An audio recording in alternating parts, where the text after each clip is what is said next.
एक उम्मीद सुनहरे ख्वाबों की जो आपने देख रखे हैं अपने बच्चों के लिए, सुनहरे कल की सूरत में। उस सुनहरे कल के लिए हम संवारते हैं आपके बच्चों का मुस्तकबिल। यूनिक ग्रुप ऑफ इंस्टीट्यूशन गुज़िश्ता 33 वर्षों से दिखा रहा है रास्तों को मंजिल, उम्मीद को रोशनी, इल्म से अमल की रवायत, बच्चों के रोशन मुस्तकबिल का जामिन।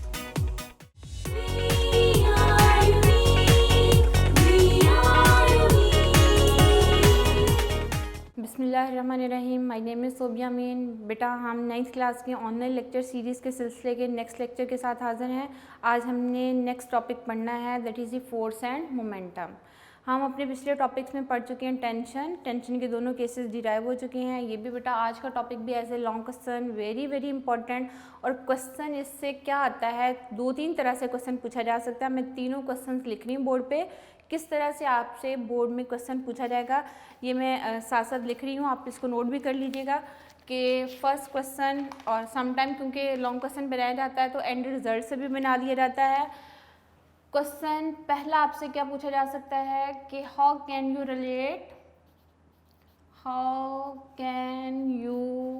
Relate force and momentum.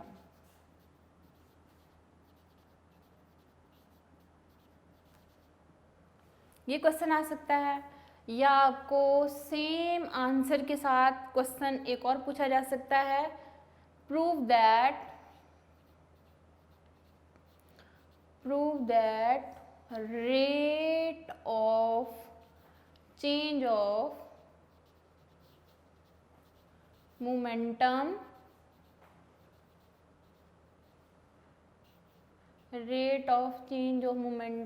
is equal to force। ये क्वेश्चन पूछा जा सकता है, prove that rate of change of momentum is equal to force. या आपको इसी को मैथमेटिकली भी पूछा जा सकता है, प्रूव दैट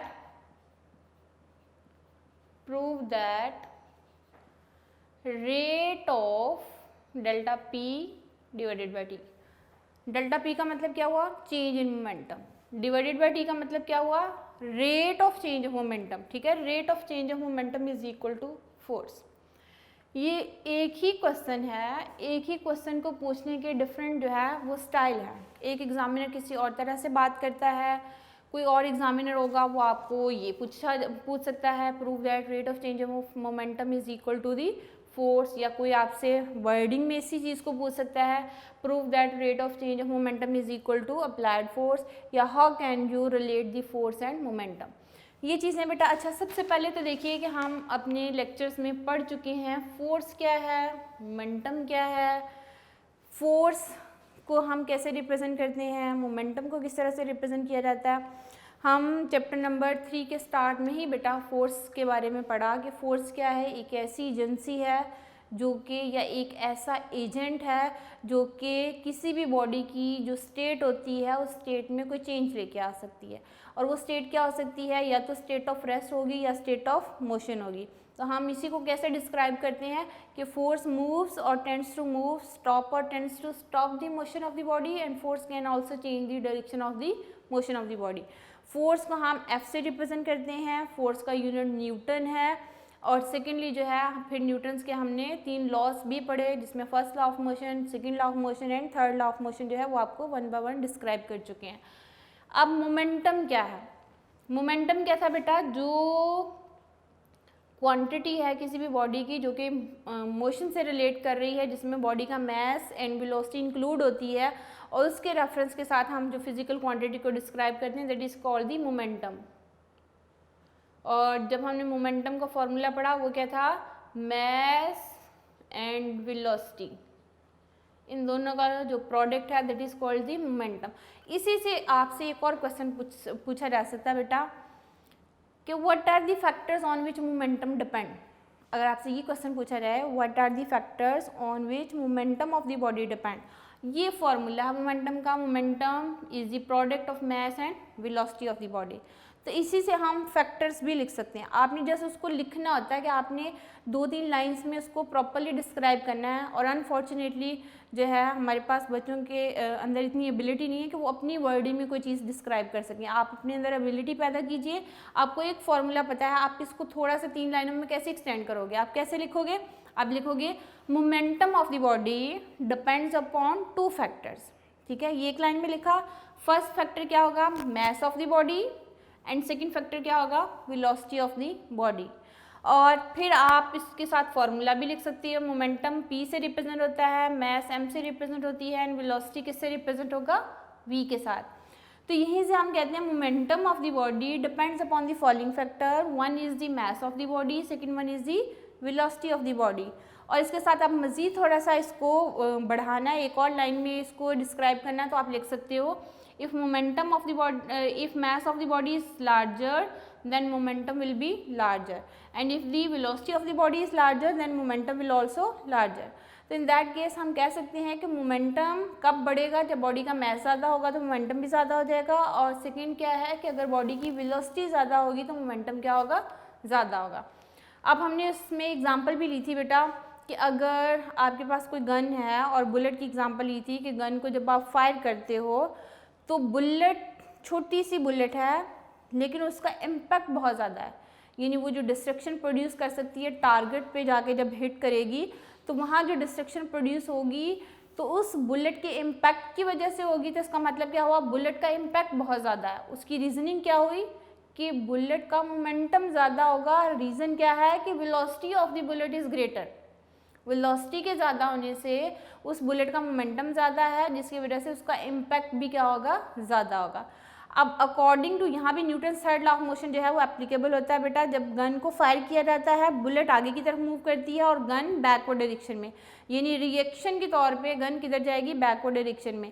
अब होगा क्या कि गन का मैस ज़्यादा है, मैस के ज़्यादा होने से उसकी वेलोसिटी क्या है? कम है। और दोनों का मोमेंटम जो होगा ना, बुलेट का मोमेंटम एंड गन का मोमेंटम टोटल जब कैलकुलेट किया जाता है वो इक्वल होता है, लेकिन डायरेक्शन क्या है? उसकी ऑपोजिट है। फ़र्क क्या है कि गन की मैस ज़्यादा है और वेलोसिटी कम होगी, और बुलेट की मैस कम है तो वेलोसिटी क्या होगी? ज़्यादा होगी। तो इस वजह से जो हमारे पास बुलेट है उसका इम्पैक्ट जो है वो टारगेट के ऊपर काफ़ी ज़्यादा होता है, क्योंकि उसका मोमेंटम क्या है? ज़्यादा। तो मोमेंटम किन फैक्टर्स के ऊपर डिपेंड कर रहा है? It depends upon the mass and velocity. अब हम बात करेंगे बेटा how can we relate the momentum and the force. अब उसमें हम बात करते हैं बेटा कि हमारे पास एक ऑब्जेक्ट है, कोई भी एक ऐसी बॉडी है जो कि इनिशियल वेलोसिटी vi के साथ मूव कर रही है। ठीक है, तो उसके लिए हम लिख रहे हैं, डायग्राम बना लेते हैं रफ सी। ये हमारे पास एक object having mass m, that object is moving with initial velocity vi and its initial momentum is pi. P stand for the momentum and इस ऑब्जेक्ट का मोमेंटम क्या है? pi, that is the initial momentum। और वो किसके equal होगा? Momentum का formula क्या है? P is equal to mv। तो यहाँ पे इनिशियल मोमेंटम क्या आ जाएगा? mvi। ये मैंने इस डायग्राम में लिख दिया कि इस ऑब्जेक्ट का, इस बॉडी का इनिशियल मोमेंटम क्या है? mvi। उसके बाद कुछ टाइम गुजर जाएगा और ये इस बॉडी की फाइनल वेलोसिटी बन जाती है vf। अब वही ऑब्जेक्ट है, उसका मैस क्या है? m, बस ये इसने कोई ना कोई डिस्टेंस कवर कर लिया, एक्सेलरेशन के साथ इसने मूव किया, इसके ऊपर हमने फोर्स अप्लाई की, और इन दैट केस जो है बेटा इसकी फाइनल वेलोसिटी क्या बन गई? vf after some time. तो इसका फाइनल मोमेंटम किसके इक्वल आ जाएगा? mvf के इक्वल। ये मैंने लिख दिया इस ऑब्जेक्ट का इनिशियल मोमेंटम, और ये क्या लिख दिया है? इसका फाइनल मोमेंटम। फाइनल मोमेंटम को रिप्रेजेंट किया pf के साथ, और वो किसके इक्वल होगा? mvf के साथ। अब इसी चीज़ को, ये जो मैंने पिक्चर में डिस्क्राइब कर दिया ना बेटा, इसी को आप जब वर्डिंग में लिखोगे, यानी इस चीज़ को डिस्क्राइब करोगे, तो आप क्या लिखोगे? Consider a body of mess m, consider a body of mess m किस वेलोसिटी के साथ मूव कर रही है, इनिशियल वेलोसिटी वी आई के साथ। तो आप लिखोगे moving with initial velocity V I, M mass है, moving with initial velocity, moving with initial velocity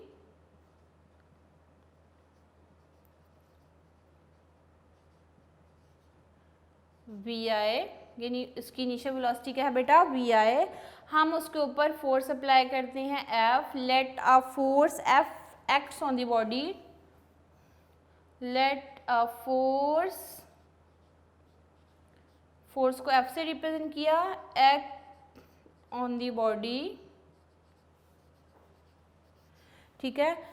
उस बॉडी के ऊपर फोर्स एफ एक्ट हुई है और जो बॉडी में प्रोड्यूस करेगी एक्सेलेरेशन, तो ये फोर्स प्रोड्यूस करेगी acceleration which produces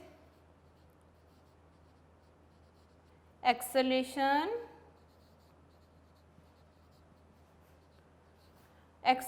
A produce किया जा रहा है बॉडी के अंदर, और दिस एक्सेलेरेशन बेटा जब होगा तो उसकी फाइनल वेलोसिटी बन जाएगी V F.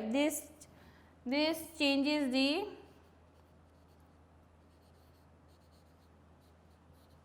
Velocity of the body, और जब वेलोसिटी चेंज होगी तो उसकी फाइनल वेलोसिटी बन जाएगी वी एफ। ये फोर्स लगाने से उसमें एक्सेलेरेशन प्रोड्यूस हुआ और एक्सेलेरेशन की वजह से उस बॉडी की वेलोसिटी क्या हो जाएगी, चेंज हो जाएगी। और सपोज करते हैं कि इट्स वेलोसिटी क्या बन जाती है, V F. Its velocity becomes V F after some time, after time T. Clear है, फाइनल वेलोसिटी वी एफ हो गई। और अब हम सपोज करते हैं कि अगर बॉडी का momentum, initial momentum, if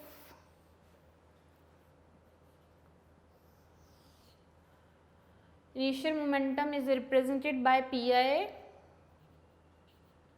if initial momentum of the body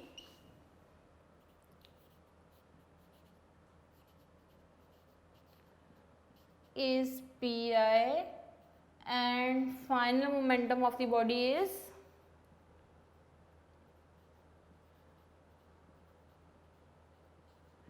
final momentum of the body is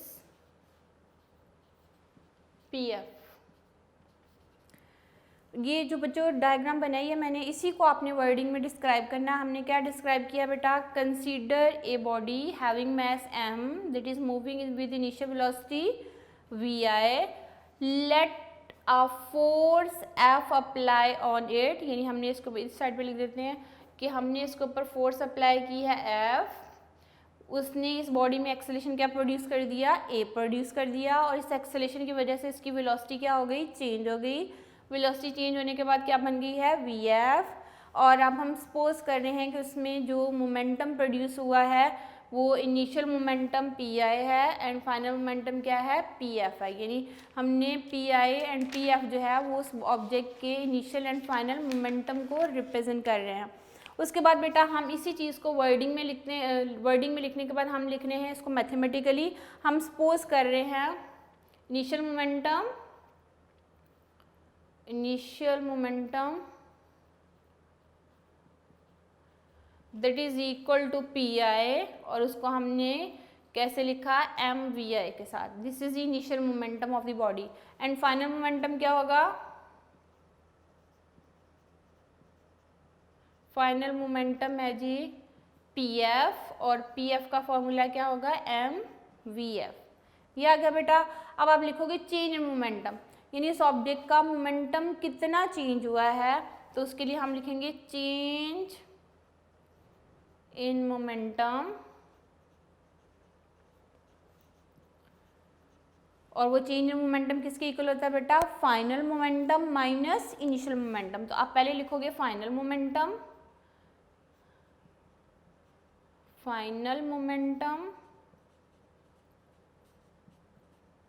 minus initial momentum.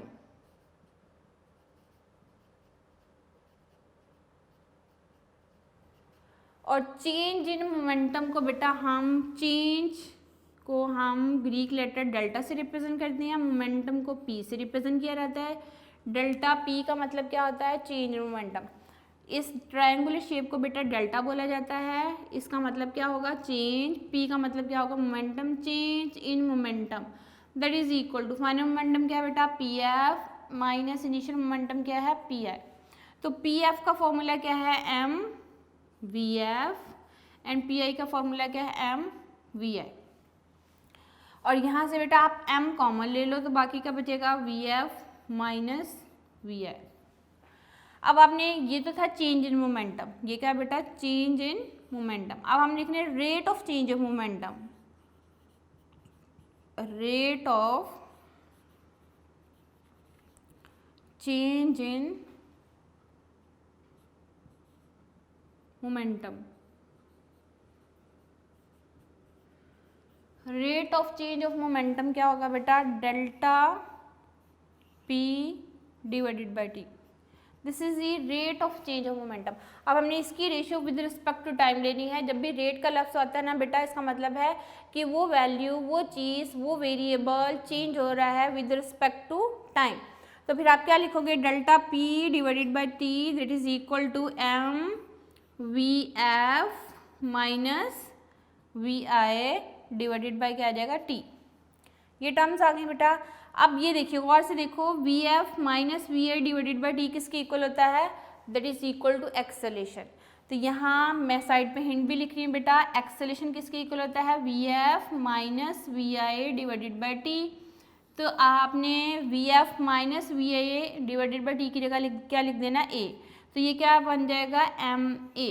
इस पूरे फैक्टर की जगह क्या लिख दिया? ए। तो इस साइड पे हमने क्या लिखा? Delta change, rate of change of momentum वो किसके इक्वल आ गया बेटा? Delta P divided by T. तो इसके बाद according to Newton second law of motion F किसके इक्वल है बेटा? एम ए के इक्वल। तो क्या आप एम ए की जगह एफ लिख सकते हो? तो आपने एम ए की जगह क्या लिख देना है? एफ। और इस साइड पे क्या आएगा? Delta P divided by T. और delta P divided by T का मतलब क्या होगा बेटा? इसका मतलब क्या है? That is the rate of change of momentum. Rate of change of momentum. और यही हमारा क्वेश्चन था कि प्रूफ क्या कीजिए? Rate of change of momentum is equal to applied force. तो ये हमने बकायदा उसको मैथमेटिकली प्रूव कर दिया कि rate of change of momentum is equal to the applied force. अब इसी का रिजल्ट आप जब लिखोगे तो वो क्या लिखोगे कि किसी भी ऑब्जेक्ट के ऊपर जब फोर्स अप्लाई होती है तो उसमें क्या चीज़ प्रोड्यूस होती है? एक्सेलेरेशन प्रोड्यूस होता है। तो आपके पास rate of change of momentum को आप यूँ भी लिख सकते हो बेटा, change in momentum P F minus P I divided by T, और वो किसके इक्वल है? अप्लाइड फोर्स के इक्वल। ठीक है, तो ये चीज़ आपके पास आ गई रिजल्ट। और अब आप इसी चीज़ को लिखोगे बेटा, when a force acts on the body, जब आपने स्टार्टिंग लेना है ना तो आपने ये पैराग्राफ पहले सबसे पहले लिखना है, क्योंकि ये हमारा रिजल्ट है। When a force acts on the body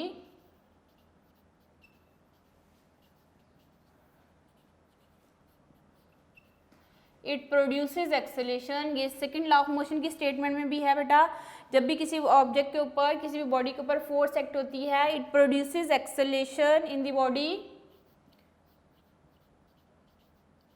it produces acceleration in the body and will be equal to the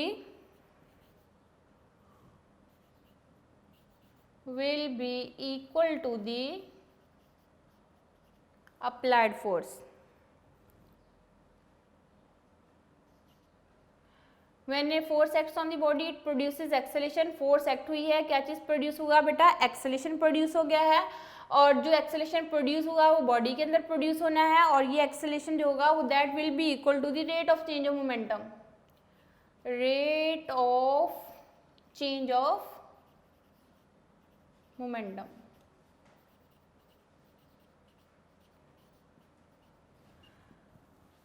और ये मोमेंटम किस में चेंज हो रहा था, इस बॉडी के अंदर जिसकी मास क्या थी, m थी। तो हमने किसी भी ऑब्जेक्ट के ऊपर हैविंग मास m, उसके ऊपर हमने फोर्स अप्लाई की है, तो उसमें क्या चीज़ प्रोड्यूस हुआ बेटा, एक्सेलेरेशन प्रोड्यूस हुआ, और वो जो एक्सेलेरेशन प्रोड्यूस हुआ है that is equal to the rate of change of momentum of the body. ये थी बेटा पूरा लॉन्ग क्वेश्चन 4 मार्क्स का आता है। इसको गौर से देखिए आपने कैसे अटैम्प्ट करना है। आपकी बुक के ऊपर जो पिंक बॉक्स है आपने इसको सबसे पहले लिखना है, उसके बाद एक्सप्लेनेशन की हेडिंग देंगे और यहाँ से consider a body of mass m moving with the initial velocity vi, let a force acts on the body which produces an acceleration a in it. This acceleration produces the changes in the velocity of the body and its velocity become vf after some time. उसके बाद हम लिखेंगे in if initial momentum of the body is pi and final momentum of the body is pf, then we can write these formulas. Initial momentum pi will be equal to mvi and final momentum pf will be equal to mvf. तो फिर उसके बाद हमने change in momentum लिखना है। तो बेटा change in momentum होता है हमेशा final momentum minus initial momentum. तो हमने फाइनल मोमेंटम को लिखा P F and initial momentum को क्या लिखा है बेटा पी आई। तो आपके पास यहाँ पे फॉर्मूला क्या बन जाएगा, पी एफ की जगह आप लिख दोगे एम वी एफ और पी आई की जगह क्या लिखोगे एम वी आई। फिर मैथ दोनों जगह पे सेम मौजूद है तो हमने इसको क्या ले लिया, कॉमन ले लिया। जब मैथ को कॉमन लिया तो बाकी आपके पास क्या बचेगा, वी एफ माइनस वी आई आ गया। और इस साइड पे क्या है बेटा, change in momentum. Delta P किसको रिप्रेजेंट कर रहा है, चेंज इन मोमेंटम को। उसके बाद बेटा हमने लिखा rate of change in momentum of the body. Rate of change in momentum का मतलब क्या होगा, with respect to time. Same हमने इक्वेशन लिखनी है। अब इसमें हमने विद रिस्पेक्ट टू टाइम लिया, इस साइड पे भी टी पे डिवाइड कर देंगे, इस साइड पे भी टी पे डिवाइड कर देंगे। तो आपके पास यहाँ पे ये पूरा फैक्टर जो बनेगा ना बेटा, V F minus V I divided by T, तो ये इक्वल टू है एक्सेलेरेशन। क्यों एक्सेलेरेशन के इक्वल है बेटा, क्योंकि एक्सेलेरेशन की डेफिनेशन ही आपने क्या पढ़ी है, it is the rate of change of velocity of the body. तो ये क्या हो रहा है, ये वेलोसिटी चेंज हो रही है विद रिस्पेक्ट टू टाइम, तो हम कह रहे हैं rate of change of velocity of the body is called the acceleration. तो हमने इस पूरे फैक्टर की जगह क्या लिख दिया है, acceleration. And according to Newton second law of motion, second law of motion क्या था कि किसी भी बॉडी के ऊपर जब फोर्स अप्लाई होती है तो उसमें एक्सेलेरेशन प्रोड्यूस होता है। एक्सेलेरेशन एंड फोर्स एक दूसरे के डायरेक्टली प्रोपोर्शनल है, लेकिन एक्सेलेरेशन एंड मास एक दूसरे के क्या है, इनवर्सली प्रोपोर्शनल। तो अब बेटा इस पूरे फैक्टर की जगह हमने ए लिख दिया और एफ किसके इक्वल होता है, एम ए के equal according to Newton second law of motion. तो एम ए की जगह हमने क्या लिख दिया, एफ लिख दिया। और इस साइड पे क्या आएगा, rate of change of momentum. Delta P divided by T किसको शो करता है, rate of change of momentum. और डेल्टा पी और डिवाइडेड बाई टी किसके इक्वल होगा, P F minus P I divided by T, that is equal to F. और फिर इसका रिजल्ट क्या हुआ कि किसी भी ऑब्जेक्ट के ऊपर जब फोर्स अप्लाई होती है उसमें एक्सेलेरेशन प्रोड्यूस होता है, और जो एक्सेलेरेशन प्रोड्यूस होता है बेटा that is equal to the rate of change of momentum of the body. अच्छा, अब जो मोमेंटम बेटा हमने पढ़ा है, मोमेंटम का जनरल फॉर्मूला हमने पढ़ा P is equal to M V. और इस चैप्टर के स्टार्ट में आपको इसका यूनिट भी डिस्क्राइब करवा दिया गया था कि unit of momentum is kilogram metre per second. तब मैंने कहा था कि इसका एक और यूनिट भी यूज होगा, न्यूटन सेकेंड। ठीक है, न्यूटन सेकेंड कैसे आया है कि मैं आपको डिराइव करा रही हूँ बेटा। हमें पता है कि 1 न्यूटन किसके इक्वल होता है, 1 kilogram metre per second square. 1 Newton is equal to 1 kilogram metre per second square. और यूनिट ऑफ मोमेंटम जो है वो क्या है, किलोग्राम मीटर पर सेकेंड। अब यहाँ से ये वाली जो इक्वेशन है ना बेटा, इसकी इस यूनिट को हम ये लिख सकते हैं किलोग्राम मीटर पर सेकेंड। यानी से सेम चीज़ है, मैंने ये सेकेंड नीचे ले गई हूँ तो मैंने डिनोमिनेटर में सेकेंड लिखा। अब इस इक्वेशन को अगर मैं मल्टीप्लाई कर देती हूँ बेटा सेकेंड के साथ और डिवाइड भी सेकेंड के साथ कर देती हूँ, कोई फ़र्क नहीं पड़ेगा। किसी इक्वेशन को हम अपनी मर्जी से अगर जिस भी वेरिएबल के साथ मल्टीप्लाई करते हैं, अगर मल्टीप्लाई भी कर दिया जाए और डिवाइड भी एक साथ कर दिया जाए तो उस इक्वेशन के ऊपर कोई फ़र्क नहीं पड़ता। तो यहाँ भी बेटा ये सेम जो है यूनिट ऑफ मोमेंटम है। अब इसके साथ मैंने जस्ट सेकंड को मल्टीप्लाई भी किया और डिवाइड भी किया। अब आपके पास क्या बनेगा बेटा, ये हम लिख सकते हैं किलोग्राम मीटर, ये सेकंड और ये सेकंड क्या हो जाएंगे, स्क्वायर डिवाइडेड बाय हमने लिखा सेकंड स्क्वायर और साथ ये सेकंड आ गया। अब ये जो किलोग्राम मीटर पर सेकंड स्क्वायर है, किलोग्राम मीटर पर सेकंड स्क्वायर जो है ये इक्वल टू न्यूटन है। तो इस पूरे की जगह न्यूटन लिखा जा सकता है, यहाँ क्या लिख सकते हैं, सेकेंड लिख सकते हैं। ये मैं एक दफ़ा फिर डिराइव करा दूंगी यहाँ से बोर्ड रेस करके। तो ये फिर से देखिए बेटा, मोमेंटम का फॉर्मूला क्या है, P is equal to M B, unit क्या है, किलोग्राम मीटर पर सेकेंड, और 1 न्यूटन किसके इक्वल होता है, 1 Newton is equal to 1 kilogram metre per second square. Newton second law of motion में ये आपको बताई गई थी डेफिनेशन भी कि 1 Newton is the force that produces an acceleration of 1 metre per second square in a body of mass 1 kg। तो यहाँ पे 1 न्यूटन किसके इक्वल है, 1 kilogram metre per second square. अब हमारे पास ये जो मोमेंटम का यूनिट था ना बेटा, इसके साथ मैंने जस्ट मल्टीप्लाई भी सेकंड कर दिया और डिवाइड भी सेकंड कर दिया, और इसको क्या लिखा, किलोग्राम मीटर पर सेकंड। मैंने मल्टीप्लाई भी सेकंड किया, डिवाइड भी सेकंड किया। ये सेकंड और ये सेकंड क्या हो जाएगा, स्क्वायर, और साथ ये सेकंड मल्टीप्लाई होगा, ये आएगा किलोग्राम मीटर पर सेकंड स्क्वायर, और साथ ये सेकंड आ गया। किलोग्राम मीटर पर सेकंड स्क्वायर किसके इक्वल होता है बेटा, न्यूटन की इक्वल। तो हम इसको न्यूटन सेकंड भी लिख सकते हैं, यानी किलोग्राम मीटर पर सेकंड या फिर न्यूटन सेकंड जो है यूनिट यूज होगा किस चीज़ का, मोमेंटम का। ये दो यूनिट जो हैं वो मोमेंटम के लिए यूज़ होंगे।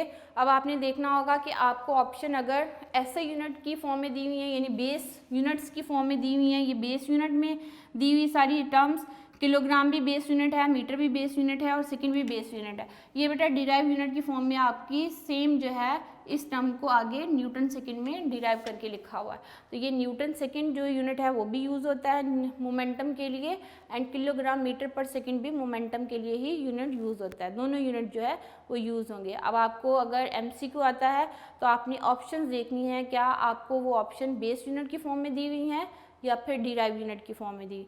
कोई भी आपको अगर किसी क्वांटिटी का यूनिट डिराइव यूनिट में दिया हुआ हो और आप उसको बेस यूनिट में कन्वर्ट कर सकते हो, ठीक है, ये भी किसी दिन डिस्कस करेंगे। ये था बेटा आज का टॉपिक, हमने रिलेट किया है फोर्स एंड मोमेंटम को। ये लॉन्ग क्वेश्चन आता है 4 मार्क्स का। 4 मार्क्स के लिए आपने सारी डेरिवेशन करनी होगी, रिजल्ट्स भी लिखने होंगे, डायग्राम भी ड्रॉ कीजिए इसकी, और अब इसी से रिलेटेड एक एग्जाम्पल सॉल्व करते हैं। ओके बेटा, एग्जाम्पल है इसी टॉपिक से आगे 3.6, बुक का पेज नंबर है 68। एग्जाम्पल 3.6 बुक का पेज नंबर है बेटा, बुक पेज नंबर 68। ये एग्जाम्पल इम्पॉर्टेंट भी है, बोर्ड के एग्ज़ाम में भी 2-3 दफ़ा आ चुकी है बेटा। इंतहाई सिंपल है, कुछ भी मुश्किल नहीं है, जस्ट जो है स्टेटमेंट को समझना और गिवन डाटा को लिखना है। वो कह रहा है a body of mass 5 kg is moving with velocity 10 metre per second, find the force required to stop it in 2 second. यानी कितनी फोर्स लगेगी उसको स्टॉप करने के लिए। स्टॉप का मतलब क्या होगा कि उसकी फाइनल वेलोसिटी क्या होगी, 0 होगी। तो अब हम लिख रहे हैं बेटा बॉडी का मास कितना है गिवन डाटा में,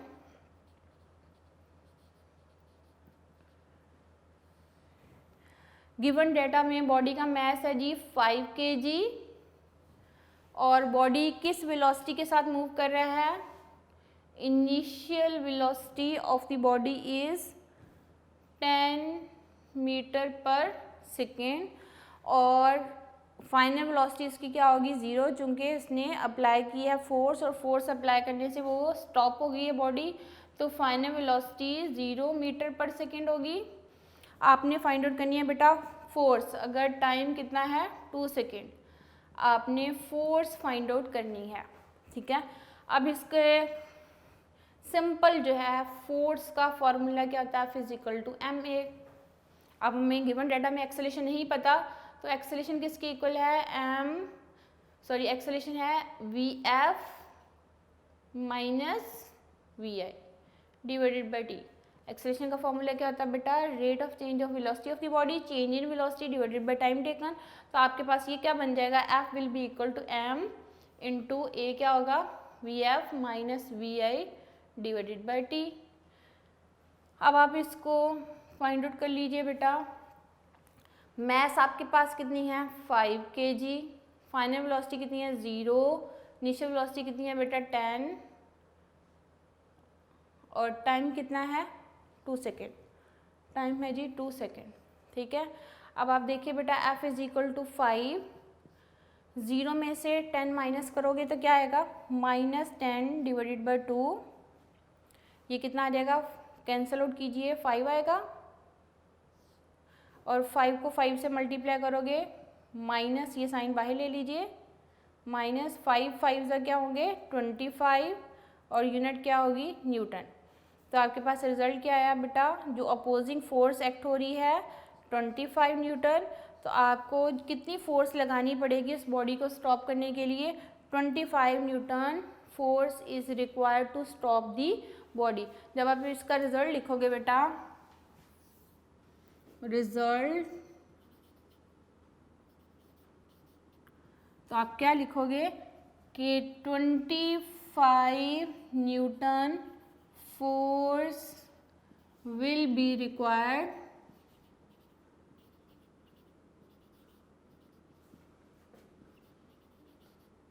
Newton force will be required in order to stop the body.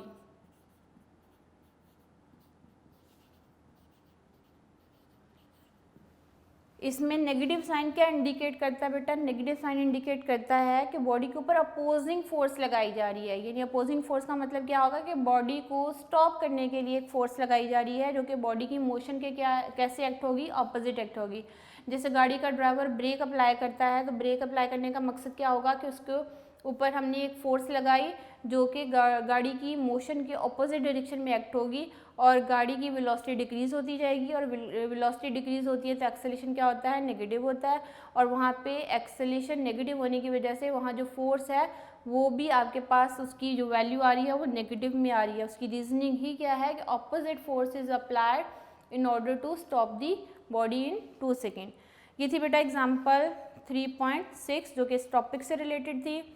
हमने आज लॉन्ग क्वेश्चन किया है, rate of change of momentum is equal to the applied force. अब इसी पेज पे बेटा इंफॉर्मेशन है थोड़ी सी, और साथ जो है एक यूज़फुल जो है इंफॉर्मेशन इस सिलसिले में भी है कि हम गाड़ी ड्राइव करते हुए सीट बेल्ट क्यों पहनते हैं, या फिर हमारे पास जो है कोई भी एक्सीडेंट होता है, अगर कोई भी गाड़ी हाई स्पीड के साथ मूव कर रही है तो फिर किस किस्म का इम्पैक्ट होता है। अभी मैंने बात की थी ना कि जब भी हमारे पास कोई भी ऑब्जेक्ट जो है वो हाई वेलोसिटी के साथ मूव करेगा तो उसका मोमेंटम भी क्या होगा, ज़्यादा होगा। मोमेंटम के ज़्यादा होने की वजह से अगर दो व्हीकल्स का आपस में टकराव होता है, कोलिजन होती है, तो फिर उनकी बॉडीज़ जो हैं जो मेटल की बनी हुई हैं वो जो है उसके ऊपर उसका इम्पैक्ट होगा और वो कोलैप्स हो जाएंगी। तो यहाँ उसी सिलसिले में वो एक यूज़फुल इन्फॉर्मेशन जो है वो शेयर कर रहा है बेटा इस पेज पे, पेज नंबर 68 पे। वो कहता है in an accident at high speed the impact force is very large due to the extremely short stopping time. Short stopping time का मतलब क्या होता है कि फ़ौरन से अप्लाई किया ब्रेक, लेकिन गाड़ी हाई स्पीड के साथ जा रही थी तो वो फ़ौरन जो है स्टॉपिंग टाइम शॉर्ट होने की वजह से उसके ऊपर जो फोर्स का इम्पैक्ट होगा वो बहुत ज़्यादा होगा। For safety purpose vehicles have rigid cage for the passengers which crumple zone at their front and rear ends. During an accident crumple zones collapse. This increases the impact time by providing the extra time for crumpling. The impact of the force is high, reduced and saves the passengers from the severe injuries. अब आपको पता है seats के बीच में gap होता है, ठीक है। अब बीच में जो जोन बना हुआ है उसमें पैसेंजर्स को टाइम मिल जाता है अपने आप को सेटल डाउन करने के लिए। वो टाइम के ज़्यादा होने की वजह से अंदर पैसेंजर्स जो है वो काफ़ी हद तक सेफ़ रह सकते हैं। तो इसलिए जो है वो जोन्स इसलिए बनाए जाते हैं ताकि जो एक्सीडेंट के दौरान जो इम्पैक्ट है शॉर्ट टाइम की वजह से जो फोर्स का इम्पैक्ट बहुत ज़्यादा होना था वो टाइम मिल जाएगा पैसेंजर्स को, टाइम के ज़्यादा होने की वजह से उनके ऊपर उसका इम्पैक्ट जो है वो कम होगा। तो इसलिए वो केजेस बनाए जाते हैं ताकि उनका इम्पैक्ट क्या हो, कम हो। इसी तरह एक और यूज़फुल इन्फॉर्मेशन है बेटा इसी पेज पे, वो क्या है, fragile objects such as glass wares etcetera are packed with suitable material such as styrofoam, ring ball, polythene sheets and air sack etcetera. क्या है बेटा, आप कोई भी नाजुक चीज़ लेके आते हो, कोई भी ऐसे यूटेंसिल्स हैं जो कि बने हुए हैं ग्लास के, या कोई एक्सपेंसिव आपके पास ऐसी चीज़ें हैं, ऐसे बर्तन हैं जो कि बहुत महंगे हैं और उनके टूटने का खदशा होता है, तो फिर वो कैसे पैक किए जाते हैं, या तो उसको किसी जो है पेपर के अंदर, पॉलीथीन के अंदर, या फिर किसी अखबार के अंदर हम उसको रैप करते हैं, या बीच में जो है स्टेरोफोम की शीट्स लगा दी जाती हैं, या कोई बीच में जो है कार्ड पीस लगा दिया जाता है ताकि एक जो है बर्तन दूसरे के साथ जो है वो कोलाइड ना करे और उनके डैमेज होने के जो है चांसेस कम हो। तो होता क्या है, बीच में जो एयर गैप की वजह से और बीच में हमने स्टेरोफोम की अगर कोई शीट्स लगा दी या कोई बॉल फिलअप कर दी हैं, उससे उनका आपस में कोलिजन कम हो जाएगा, जिसकी वजह से वो काफ़ी हद तक जो है वो सेफ़ रहेंगे। वो कहता है air enclose in the cavities of these material make them flexible and soft, यानी ये जो हमने स्टेरोफोम की बॉल्स लगा दी हैं या हमने कोई और मटेरियल उनके अंदर फिलअप कर दिया है, उनके बीच में एयर की वजह से क्या होता है, वो फ्लेक्सिबिलिटी आ जाती है, जिसकी वजह से वो काफ़ी हद तक सेफ़ रहती हैं। During any mishap they increase the impact time on fragile objects, and increase in impact time lower the rate of the change of momentum and hence lessens the impact of the forces. This lower the possible damage due to the accident. वो क्या कह रहा है कि जब हम उसके अंदर ये ऑब्जेक्ट्स के बीच में हम इन स्टेरोफोम की बॉल्स को फिलअप कर देते हैं तो उसका इम्पैक्ट कम हो जाता है। उसकी रीज़निंग क्या है बेटा कि जो टाइम जो है वो जो उसको मिलता है उसमें थोड़ा सा प्रोलॉन्ग जो है इजाफा आ जाता है, जिसकी वजह से उसमें रिड्यूसेस हो जाती हैं, इम्पैक्ट फोर्सेस जो हैं वो कम हो जाती हैं, लेसन्स हो जाती हैं, जिसकी वजह से वो डैमेज जो है उन चीज़ों का क्या हो जाता है, मिनिमाइज़ हो जाता है। ये थी एक यूज़फुल इन्फॉर्मेशन जो कि शेयर की आप लोगों के साथ। इसी तरह अगले पेज पे जाएं तो एक और इन्फॉर्मेशन है जिसमें वो कहता है कि हम सीट बेल्ट क्यों पहनती हैं और सीट बेल्ट के यूजेस क्या हैं गाड़ी ड्राइव करते हुए। तो ये भी एज ए शॉर्ट क्वेश्चन जो है वो पूछा जा सकता है। इस पेज 69 पेज पे बेटा यूज़फुल इन्फॉर्मेशन में वो कह रहा है in case of any accident a person not wearing the seat belt will continue moving until stopped suddenly by something before him. This something may be a windscreen, another passenger or back of the seat in front of him. वो कहता है कि अगर किसी भी किस्म का कोई एक्सीडेंट होता है तो अगर किसी पर्सन ने सीट बेल्ट नहीं पहनी तो उसके क्या चांसेस होते हैं। अगर तो वो पिछली सीट पे बैठा हुआ है तो वो अगली सीट के साथ टकराएगा, अगर वो फ्रंट सीट पे बैठा हुआ है तो वो विंड स्क्रीन के साथ जो है वो टकराएगा या किसी पैसेंजर के साथ टकरा सकता है अगर उसने सीट बेल्ट नहीं पहनी हुई। ठीक है, तो अब सीट बेल्ट के कौन कौन से यूजेस हैं, तो हम सीट बेल्ट को दो तरह से यूज़ करते हैं। सीट बेल्ट जो है वो बेसिकली हमें एक एक्स्ट्रा टाइम प्रोवाइड कर देती है, यानी अपने आप को सेटल डाउन करने के लिए। तो वो कह रहा है दे प्रोवाइड, यानी seat belt provide an external force to a person wearing the seat belt. Seat belt जो है वो हमें एक एक्स्ट्रा सपोर्ट, एक एक्स्ट्रा फोर्स प्रोवाइड कर देती है और वो जो है पुश करती है उस पर्सन को, उस पैसेंजर को अपनी जगह पे रखने के लिए। सेकेंडली क्या है, the additional time is required for stretching the seat belt. पीछे से जब कोई टकराव होता है तो सीट बेल्ट पीछे से स्ट्रेच होगी तो वो एक्स्ट्रा टाइम जो है वो प्रोवाइड कर देती है। Additional time is required for stretching the seat belt, this prolong the stopping time for momentum to change and reduces the effect of the collision.